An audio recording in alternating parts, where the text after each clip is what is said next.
next, shocking new allegations against someone with a familiar name.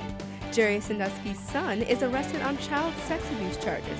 We have the latest information. And hundreds gathered to remember a Penn State student who died from injuries at a fraternity party. We also take a look at the culture of Penn State's Greek life. The Center County Report starts now.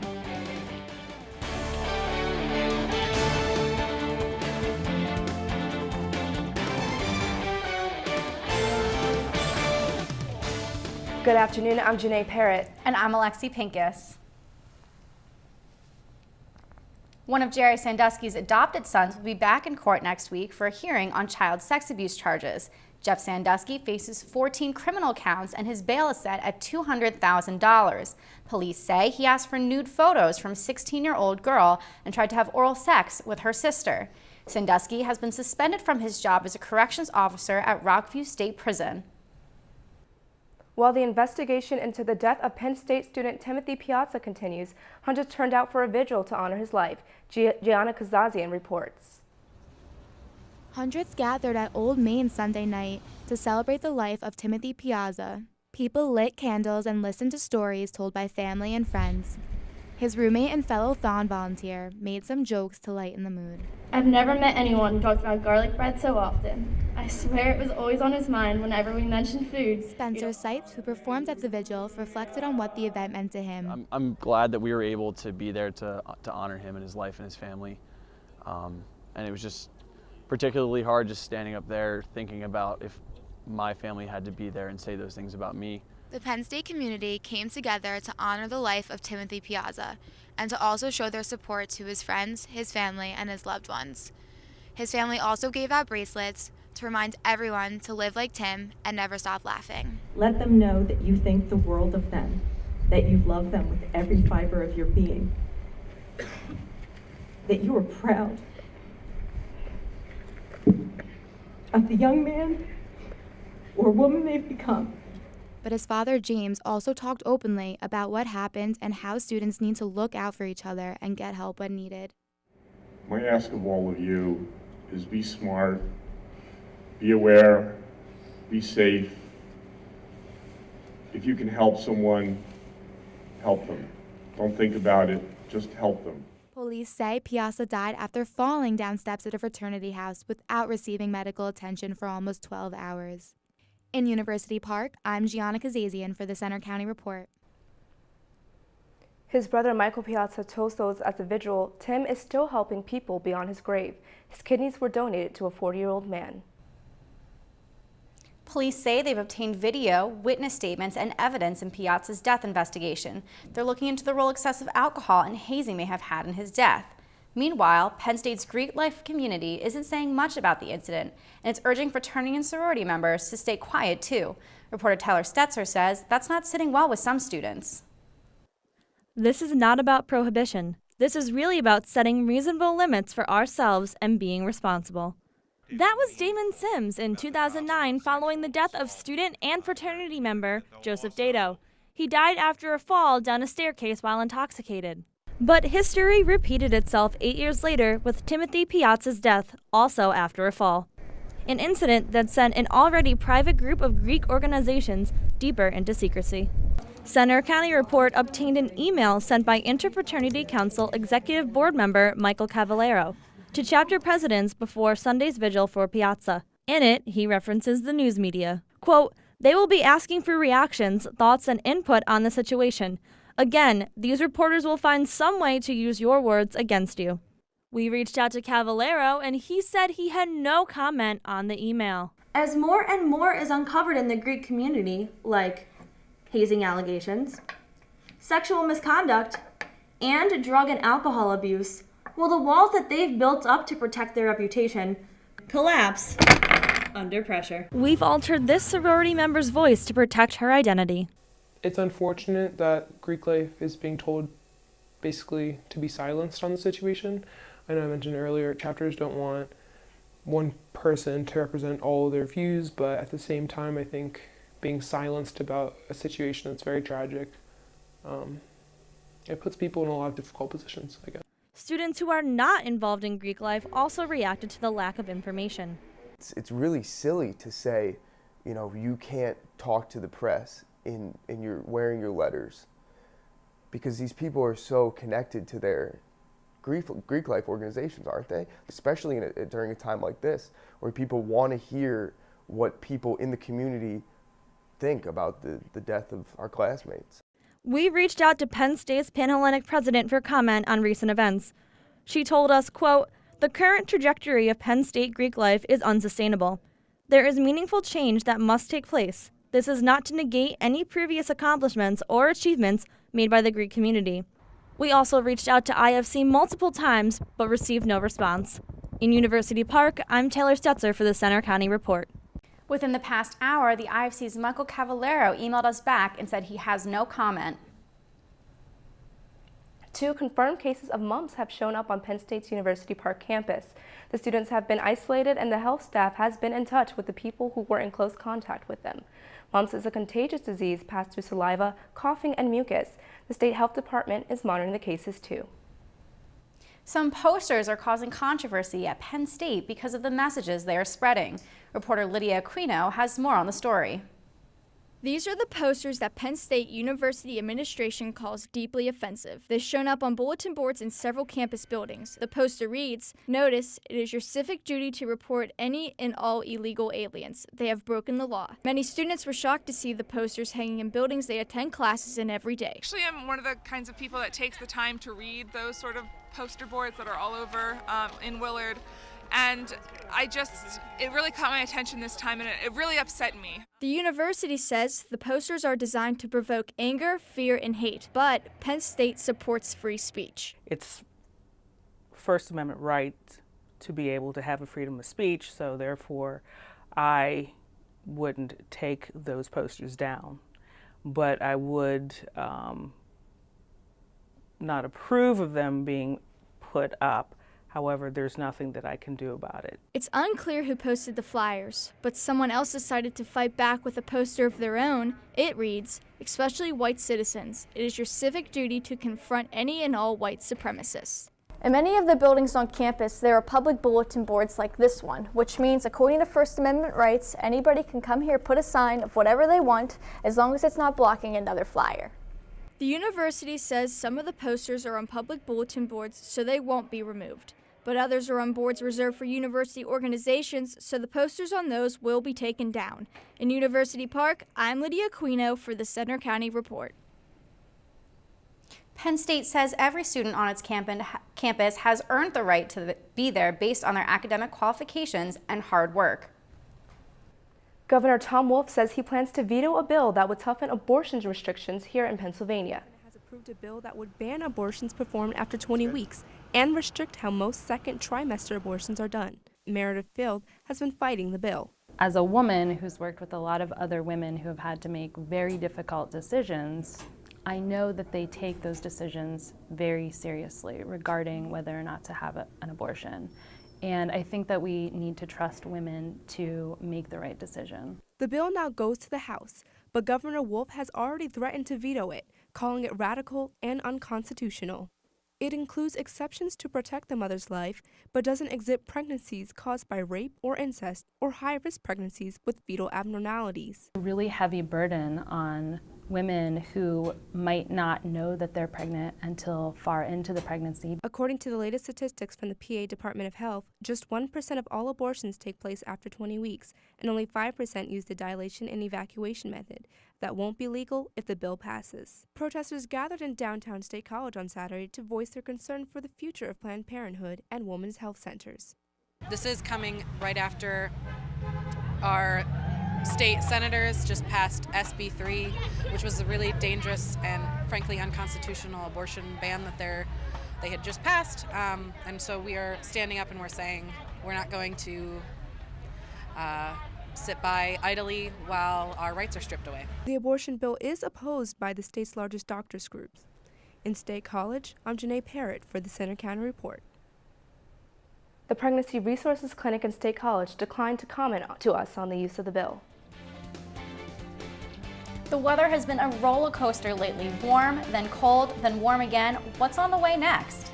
We have the 7-day forecast coming up, and we'll look at how a possible state minimum wage increase might affect small businesses here in our area. Stay tuned. Governor Tom Wolf is calling for a higher minimum wage, but $12 an hour might impact jobs and businesses along with employees. Reporter Mackenzie Party has more.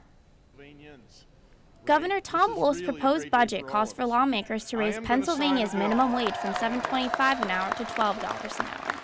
He says that could raise $95 million in net income taxes. If minimum wages increase from $7.25 an hour to $12 an hour, it leaves many small business owners concerned about their future. In State College, Old State Clothing Company owner Rachel Stockdale says she understands the pros and cons. I'm not sure how many people are able to afford all of their bills and with healthcare just by getting minimum wage of $7.25. So I do see both sides of it, but as a small business owner, I couldn't imagine paying $12 an hour. A higher minimum wage means more expenses for small business owners, and that could lead to job losses. A study of Wolf's proposal to raise the wage to $10.10 in 2015 projected the loss of more than 30,000 jobs in our state if the plan went through. Some workers we talked with said they'd love to make more money, but they aren't sure about the larger effects it might have. I don't think it would necessarily impact all college students, including me, but it would definitely, I can see how it could impact a lot of businesses, as there's a lot of small businesses around State College, so it could impact the owners who don't necessarily have the money to pay their students. In State College, I'm Mackenzie Party for the Center County Report. Pennsylvania's minimum wage has been $7.25 since 2009, and 19 other states share the same wage.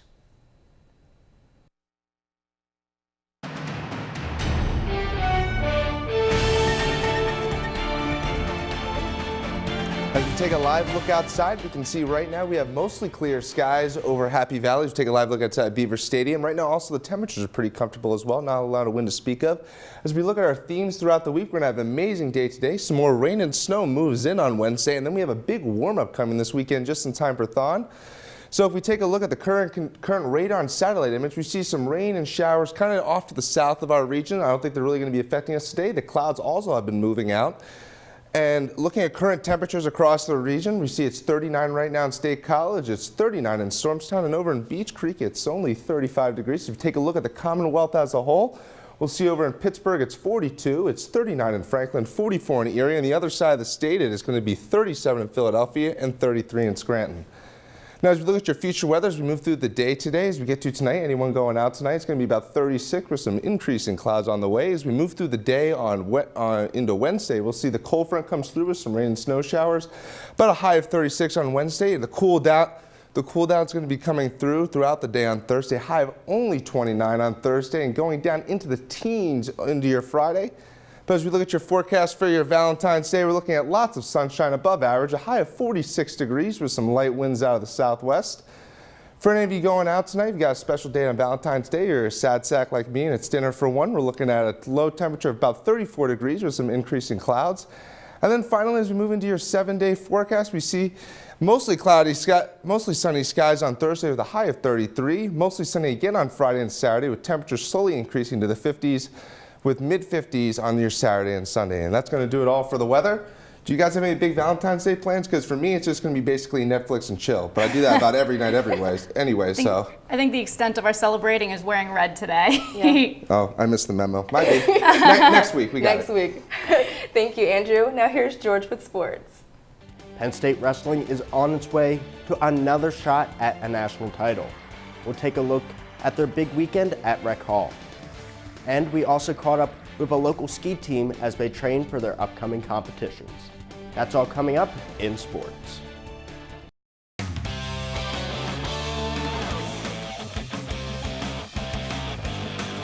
I'm George Stockberger with sports. Top-ranked Penn State Wrestling is having another season to remember. Nittany Lions captured a share of a Big Ten regular season title on Friday and welcomed Maryland to Rec Hall on Sunday with a chance to win the Big Ten Conference outright. Cale Sanderson's squad left no doubts on Sunday, defeating the Terrapins 45-6. The Lions won 9 of 10 bouts in front of a sold-out Rec Hall, with their only loss coming in the 133-pound weight class. The win gives the undefeated Nittany Lions their 13th consecutive Big Ten regular season title. Penn State will meet Oklahoma State in Stillwater this Sunday for the NWCA Dual Championship. And to the hardwood now, and it's playoff time in Central PA. With a 17-4 overall record, State High boys basketball tips off the Mid-Penn Conference playoffs tonight against Trinity. The team watched their 10-game win streak come to an end on Friday night with a 67-62 loss to Williamsport. Tonight's matchup will start at 7:30 at Central Dauphin High School. And even though there's still snow on the ground here in the Northeast, Major League Baseball players are already thinking about spring, training that is. Pitchers and catchers from both the Pittsburgh Pirates and the Philadelphia Phillies are in sunny Florida today for the start of spring training. The full squad reports on Thursday, and both teams kick off a Grapefruit League schedule next weekend. And Penn State men's hockey finally ended a 5-game winless streak over the weekend with a series sweep in Wisconsin. Nittany Lions outscored the Badgers 11-5 and saw freshman Dennis Smirnoff collect 5 points during the series. Penn State returns to Pagula Ice Arena for the first time in nearly a month to face off against Minnesota on Friday and Saturday. And it's prime ski season here in Central PA right now, and we went to Tussey Mountain in Boalsburg and found a team of dedicated Alpine ski racers who haven't even graduated high school yet. Reporter Chloe Cullen has that story. It's the middle of ski season, and here at Tussey Mountain, you'll find skiers and snowboarders of all skill levels, from toddlers to adults. At the very top, you'll find the Tussey Mountain Alpine racing team, otherwise known as T-Mart. The kids that I started coaching that were 6 years old when I started coaching are now seniors in college that are racing on the circuit, competing nationally, and winning, doing really well. Eric Updegrove has been head coach for the last 16 years. His goal is to build what he calls an empire of ski racers here in central Pennsylvania. Being on the T-Mart racing team is a lot of work, including 5 days a week practice and competitions all over the state on the weekends. But these kids get to walk away with more than just trophies. We're definitely one big family. And my closest friends are from T-Mart, and I don't think I would have met them any other way than being on the team. Updegrove says this sort of community brings a small town even closer together. It's this gem here in State College. We have the town that's 10 minutes away. I can literally be in my ski boots in 10 minutes from my house. And as the team gets older, skiers like Christy, a junior in high school, hope to move on to the next level like the teammates who graduated before them. I probably will try and do like club racing in college. Maybe on Penn State, I don't know. Until then, these kids are counting down for when they get to compete for best in the state. At Tussey Mountain, I'm Chloe Cullen for the Center County Report. T-Mart will compete in state qualifiers next weekend, followed by the state championship at Tussey Mountain the weekend after. That's all for sports. Back to you at the anchor desk, and stay classy, State College. Thank you, George. Today is Valentine's Day and love is in the air. We talk with 2 special couples about what this day means to them. Stay tuned after the break for the story. Flowers, candy, pink and red decorations. Yes, today is Valentine's Day, and that means lots of gifts for people showing their love. It also means a lot of business for local shops. Reporter Jordan Jaglinzer is live in downtown State College at a florist. How's it going out there, Jordan? Hi guys, I'm here in downtown State College at George's Floral Boutique, where things are really starting to pick up. If you take a look behind me, they have lots of different floral arrangements, especially roses, the most popular flower given out on Valentine's Day. But if roses aren't quite your thing, they also have a lot of other options. They have chocolate-covered strawberries, chocolate assortments, lots of teddy bears too. So there are lots of options here if you're still looking to get that gift for your special someone. Earlier this week, I met up with 2 different couples who shared their love stories with us and what Valentine's Day means to them. Love is in the air today, and for couples like Tom and June Brown, that love has been tried and true for 63 years. We met on the campus of Penn State University in 1954. Tom was a student on his 2nd degree, and I was a grad student. And Valentine's Day is especially meaningful for them. Well, actually, our first Valentine's Day together was the day that we got engaged. Last year, Americans spent almost $20 billion on Valentine's Day, and June Brown says that she and Tom were no different. We've had heart-shaped boxes of candy. We've had roses, we've had dinners out, the usual thing that people do for Valentine's Day. Lovebirds shell out over $1 billion on cards each year for Valentine's Day. Today, less couples are sending their Valentines through the mail. And younger generations are using new methods to send and find love. Emily McCleary and John Dwyer met on the dating app Tinder almost a year ago and started dating a week after Valentine's Day. I guess we were just kind of, looking around on Tinder for people to hang out with. And then we met up, and Emily had a really cool personality. They say they've been best friends ever since. I don't know what I would have done without him. No matter where you come from or what your age is, Valentine's Day is the one day of the year when you can celebrate your most important relationships. I don't know about you guys, but I'm really starting to feel the love today. Wishing you a happy Valentine's Day. In State College, I'm Jordan Jaglinzer. Thank you, Jordan. And that's all for today's Center County Report. For more, visit our website, centercountyreport.com. You can also follow us for breaking news anytime on Twitter at Center County REP and on our Facebook page. Join us for our next newscast on Friday, and have a great Valentine's Day.